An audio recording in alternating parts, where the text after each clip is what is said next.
Eventually, with one eye still on her target, she calls me back. How's your day? Day's been great. It's been activity after activity. Sometimes a company will hire her to investigate an employee for misconduct, or a family will hire her to track down a missing loved one. I do a lot of fraud. I do a lot of missing person cases. And then I do hard serves. Hard serves are not the opposite of soft serve. It's when someone being sued is handed a manila envelope and told, you've been served. And this PI specializes in delivering legal documents to people who are especially hard to serve. Millionaires, celebrities, government people. And I wanted to ask her about one particular hard serve. So the subject was Gota, and forgive me, I cannot remember his last name. His full name? Gotabaya Rajapaksa. Yep, that's him. And he isn't like the PI's regular targets. You know, what he's accused of, and just all of it. There's just so much. He was Sri Lanka's defense secretary from 2005 to 2015 and has been accused of committing war crimes to end the civil war there. He's scary, and those he associates with seem scary. And when you get into those high-profile people, you don't know what they're capable of. Scary enough that she wanted to remain anonymous. It did alarm me, but it also made me feel compelled to do this for the families. Families suing him. The PI was hired to put their lawsuit in his hands. Now she just has to find him. But he's not making it especially hard, even tweeting about singing karaoke with his friends in an upscale LA suburb. Hashtag downtime, hashtag Sri Lankan music. She stakes him out, waiting for just the right moment. Then we were able to get him when they left and then follow him to Trader Joe's. Yes, like many Americans, on this Sunday, April 7th, 2019, the former Sri Lankan defense secretary and his family are making a grocery run. He's just a passenger in a regular car, and we're going to Trader Joe's. Okay. The Rajapaksa family walks through the parking lot towards the entrance of the Trader Joe's in Montrose, California, just north of LA. The former military leader is in his late 60s. He's wearing khakis and a maroon long-sleeve button-up, gray military-grade haircut, and a mustache common to South Asian men of his age. The PI is checking for counter-surveillance, a Secret Service detail. But Rajapaksa seems surprisingly unprotected. So he didn't have an entourage of people around him to protect him, so that was what I was thinking was going to happen. Seeing none, the PI proceeds. When I got out, I called for his name, and when I called his name, he turned around. And then when I walked up to him, I noticed his wife was looking at me. Who is this person? And I went to hand him the envelope, and he reached out to receive it.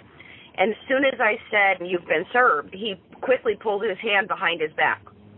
What was the look on his face? Shocked. Both him and his wife looked shocked. Since he refused to take it, I just dropped him at his feet, told him he's been served, and then walked away. And as I walked away, I reminded them again, you need to take those papers. They're legal documents. You've been served. The PI's partner, waiting near the car, captured this moment on tape. We got you on tape, sir. You got to take them. You've been served. Good job. Good job. Come on. Let's go. The whole 15-second scene is so chaotic and bizarre and baffling. Rajapaksa is a military leader facing war crimes accusations. But this isn't some federal SWAT team swooping in with handcuffs to haul him off to The Hague. It's a private investigator serving civil lawsuits in the parking lot of a grocery store that has those tiny free cups of coffee. I've spent the past 6 months investigating why the U.S. fails to charge accused perpetrators of the worst crimes in the world. The federal government says they are pursuing leads and cases against nearly 1,700 alleged human rights violators and war criminals who are right here, living among us. 1,700.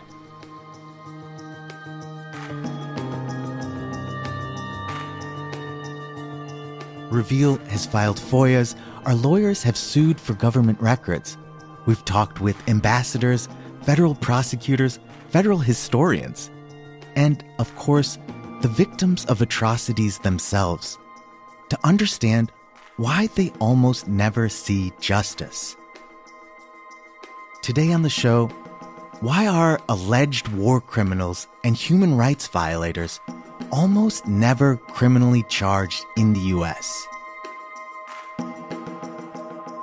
Try to imagine living through one of the most horrific, brutal periods of violence anywhere, managing to survive, moving across the world, and just as you're starting to build your new life in the U.S., the person who tortured you or disappeared your family is right in front of you. Survivors tell stories that feel like nightmares.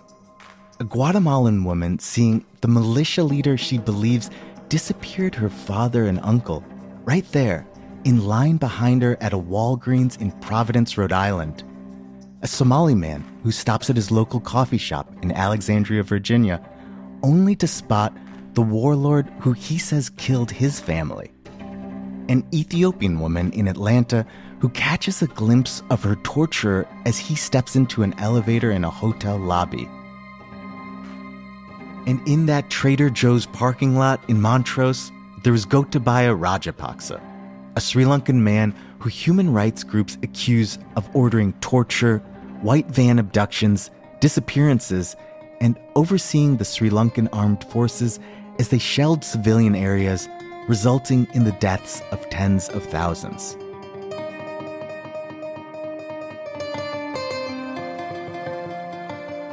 But in that parking lot, the legal documents the private investigator dropped at Rajapaksa's feet outline one killing in particular, a Sri Lankan journalist who was one of the government's fiercest critics, Lasantha Wickrematunge. Shortly after his death in 2009, the BBC asked Rajapaksa about Lasantha's killing. Here's the former defense secretary. There are so many murders in everywhere. In the whole world, there are murders. Why are you asking about Lasantha? Who is Lasantha? So, why are we talking about the killing of one journalist during a civil war that took the lives of 100,000 people? And one reason is that Lasantha's death effectively stopped the Sri Lankan press from covering all the other killings to come. It's often called a war without witness, those last 5 months. And of course there were no witnesses because all of us had been silenced. Lasantha's murder just before the final push made sure of that. I spoke with Durisha Bastians, who is a hard-hitting Sri Lankan journalist. But back in 2004, she was just a cub reporter when she went to interview for a job at the Sunday Leader in the capital city of Colombo. And she still lights up remembering meeting its legendary editor-in-chief. For me, meeting Lasantha alone was this huge thing because I was very shy. I am very shy. And Lasantha is this larger-than-life figure. He made a career of spotlighting corruption, hypocrisy, and scandal among the most powerful people in the country. He was so provocative that governments hated him. Like, really hated him. He'd been pulled out of his car and beaten with bats, shot at, and a former minister, while in parliament, threatened to have him killed. Lasantha could have fled the country with his 3 children, but he stayed. And for Durisha, it was like being interviewed by a journalism folk hero. It was a real moment to meet this guy, right? And so I was very surprised that he had this soft voice and he giggled a lot. A tough adversarial journalist who had a soft spot for mentoring young reporters who wanted to learn how to hold the powerful accountable. Durisha got the job. As soon as I joined, I was so confused. He kept eating our lunch and he would just walk around the office stealing everybody's pens. And I was like, wow, this is so strange. Because this is this man who's taking on, the establishment. And he is chewing on my pen. Lasantha and her new colleagues at the Sunday Leader helped her learn how to cover the biggest stories in the country. But for Durisha, there was only one. no other story, whether it was corruption or anything else I was covering, compared to covering the human cost of the war.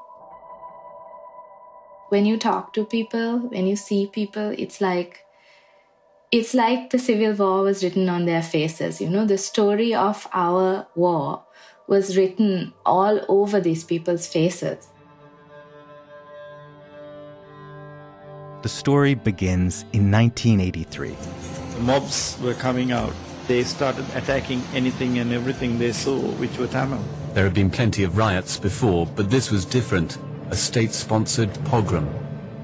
An ethnic attack, or pogrom, against the Tamil minority. It was an event that interrupted the normal timeline of Sri Lankan history. There was before 83, and then there was after. The civil war had begun. It was a conflict between the Sri Lankan military, controlled by the Sinhalese majority, and a guerrilla army known as the Tamil Tigers, or LTTE, who were fighting for a separate Tamil state. But the lines in civil wars are never that bright. My family is Sri Lankan Tamil, and my mom and brother were in Colombo when Sinhalese rioters burned down the house my mom grew up in. They left the country not long after that. My aunt is Sinhalese, and she stayed and was pregnant with my cousin when suicide bombers blew up the bank she was working in. They survived what was one of the deadliest attacks attributed to the Tigers. The war went back and forth for more than 2 decades. Terrorist-style attacks and repressive government crackdowns. 20 million civilians lived through it, including Darisha. I was born into a generation that had only known war.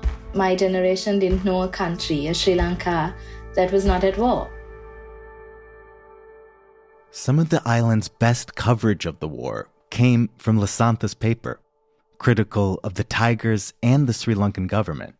And then, in 2005, a new administration stepped in. Mahinda Rajapaksa was elected president of Sri Lanka, and he made his brother Gotabaya the Secretary of Defense. They promised to take a hard line on the Tigers. Journalists came under a new level of scrutiny too. Still, Lasantha approached the new administration the only way he knew how.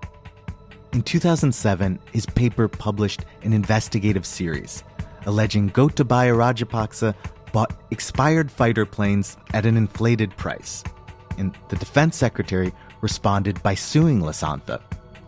Soon after, a masked gang stormed the Sunday Leader and set their printing press on fire. But Darisha tells me Lasantha didn't slow down. He was the kind of journalist, the more you attack him, the harder he goes at you. He was scheduled to testify in court in early 2009 about Rajapaksa's alleged role in the corrupt arms deal. But shortly before, heavily armed assailants raided a major independent broadcaster where Lasantha hosted a TV show. He showed up just after the attack and talked directly into a camera. What you are about to hear are Lasantha's last recorded words. I wholeheartedly condemn this terroristic attack. What we are seeing is a Pol Pot type of regime trying to establish a dictatorship. They do not care for another point of view. They only want the people to blindly agree with all that is happening in this country. There is a total disregard for human rights. But we as media personnel will have to face up to this challenge by expressing what is happening in this country, giving all shades of opinion their due place without being intimidated into silence by the jackboot of a dictatorship. 2 days later, on the morning of January 8th, 2009, according to court documents, Lasantha noticed men dressed in black riding motorcycles around his home in Colombo. He called his friends and family to say he thought he was being watched. Still, he got in his car and headed to work. When he arrived at a busy intersection, the men on motorcycles swarmed. Court records say they smashed his windows and punched a hole in Lasantha's skull with a sharp instrument. Darisha found out and turned on the TV. I just remember sitting there, completely shell-shocked, and just watching these images of him on a stretcher, this man who was larger than life, and I couldn't recognize him.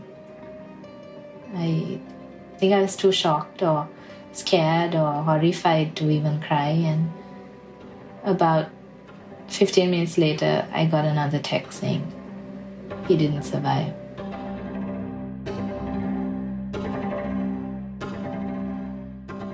Still, Lasantha managed to have the last word. In a posthumous essay that was reprinted around the world, he predicted his own death and named the people he thought would kill him. Here's Darisha reading Lasantha's final essay.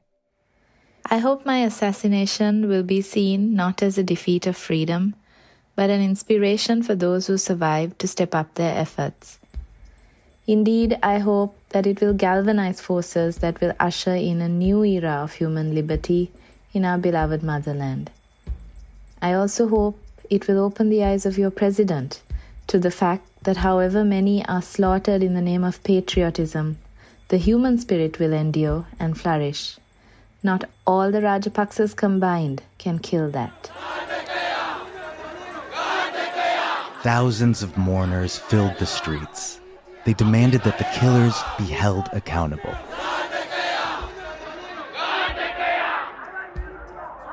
But this outpouring of resistance only lasted a moment. I just constantly felt that Lasantha had 9 lives. And it just felt like if he wasn't going to survive this regime, none of us were. And then the Sri Lankan government began the worst escalation of violence in the history of the conflict. It has become the subject of international outrage, multiple UN resolutions, and more than a decade-long campaign aimed at holding leaders accountable. First, the Sri Lankan government kicked out international observers. And when they were gone, the military repeatedly targeted civilian hospitals. Reporters confronted Rajapaksa about it. No hospital should operate in the area. Nothing should operate. That is why we clearly gave this no-fire zone. After Tamil tigers and their families tried to surrender, holding only white flags, they were allegedly killed by Sri Lankan troops. One headline about a 12-year-old boy read, "Handed a snack and then executed." The Sri Lankan government claimed few innocent people died in those final days of fighting. The UN estimates that as many as 40,000 civilians were killed.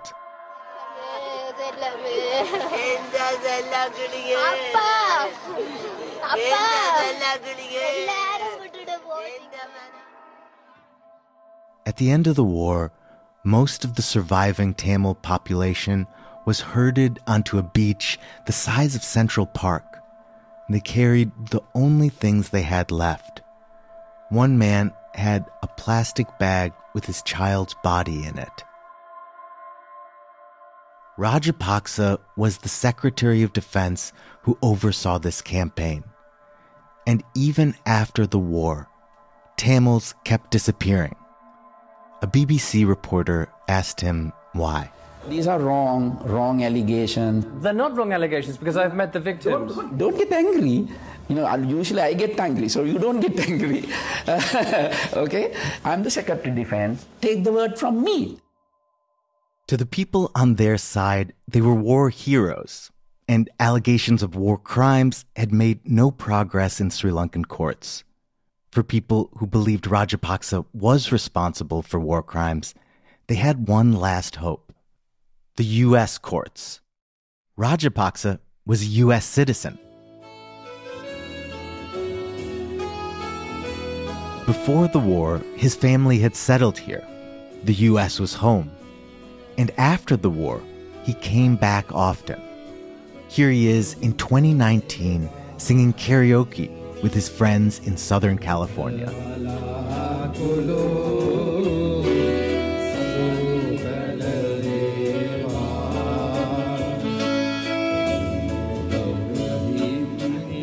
It's not just Rajapaksa. The U.S. government says it has leads on close to 1,700 suspected war criminals and human rights violators who are here. What are they doing about it? That's next on Reveal.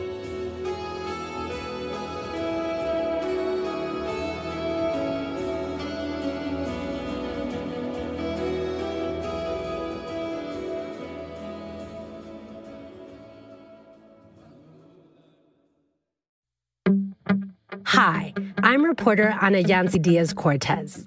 In 2014, I was living in LA when a story hit the news that shook me to the core. 43 students were kidnapped by police in Mexico and disappeared without a trace. In our three-part series, After Ayotzinapa, we pieced together the crime, the investigation, and how 43 families were determined to hold their government accountable. We've just re-released it to make it easy to binge. Look for Reveal Presents After Ayotzinapa on your podcast app. That's Reveal Presents After Ayotzinapa.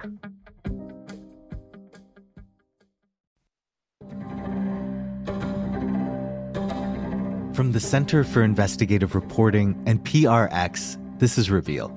I'm Ike Sriskandaraja.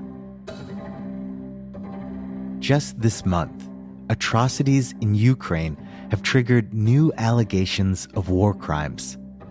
Images from the town of Bucha showed civilians with their wrists bound, lying dead in the streets. Regular people living their normal lives until the laws of reality around them suddenly change. The combination of the scale and depravity of violence is shocking. These moments often get their own name. The Rwandan genocide, Srebrenica, Dos Eres, Ethiopia's Red Terror, Haiti's Rabato massacre. Alleged perpetrators from many of the world's worst atrocities, including all those I just mentioned, have been found inside the United States. So, what is the U.S. government doing about it?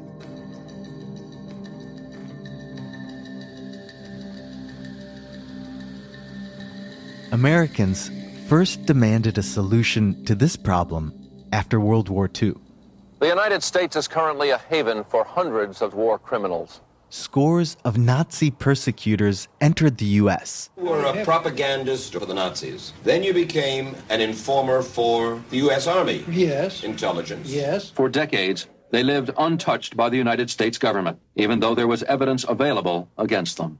The Immigration and Naturalization Service